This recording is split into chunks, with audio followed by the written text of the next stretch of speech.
Bonjour à tous. Alors, trop de gainage tue le gainage. Bon, c'est un peu facile à dire comme ça, mais on va essayer d'expliquer un petit peu le pourquoi de cette maxime, si je puis dire. Trop de gainage tue le gainage, c'est qu'effectivement, je me suis rendu compte après dans ma patientèle au cabinet qu'il y avait pas mal de gens qui étaient hyper gainés, et comme par hasard, qu'est-ce qu'ils faisaient? Du gainage. Et puis ceux qui sont pas gainés, qu'est-ce qu'ils font? Ils font pas de gainage parce que c'est difficile, c'est dur. Donc en fait, c'est un petit peu naturel, mais si vous êtes bien gainé, vous aurez tendance à aller vers des exercices de gainage qui ne vous serviront pas, ou pas à grand chose. Et si vous n'êtes pas assez gainé, vous aurez une propension à ne pas vouloir faire des exercices de gainage parce que ça devient un peu difficile. Alors, le gainage, au bas du dos, si on peut dire, on peut parler ainsi, le sacrum, d'accord? Le sacrum, c'est une pièce osseuse qui est derrière, ici, entre le bassin, entre les deux os du bassin.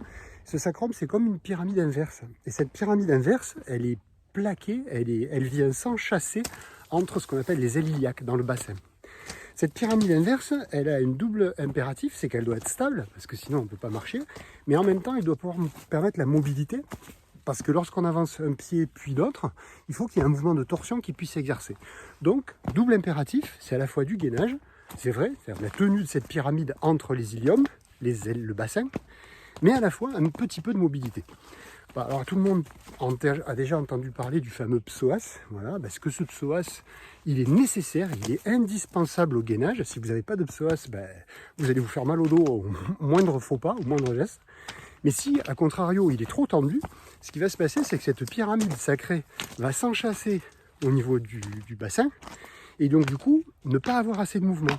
Donc du coup, ce mouvement dont vous avez besoin pour marcher, qui c'est qui va le faire? C'est au niveau des lombaires, et vous allez faire une pathologie discale, L5, S1, L5, L4, au-dessus. Voilà.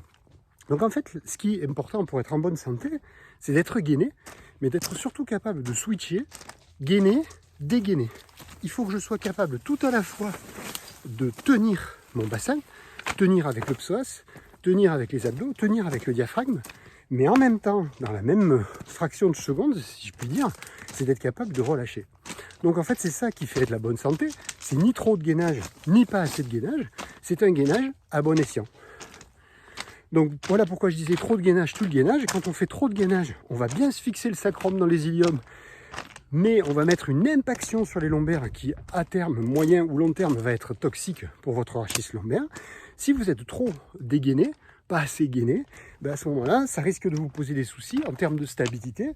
Et vous allez vous faire mal parce que vous allez vous faire des entorses, en fait, on va dire à ce niveau-là.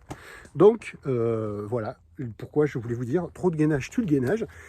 Entraînez-vous plutôt à switcher, à être je gaine, je gaine, je gaine, je dégaine.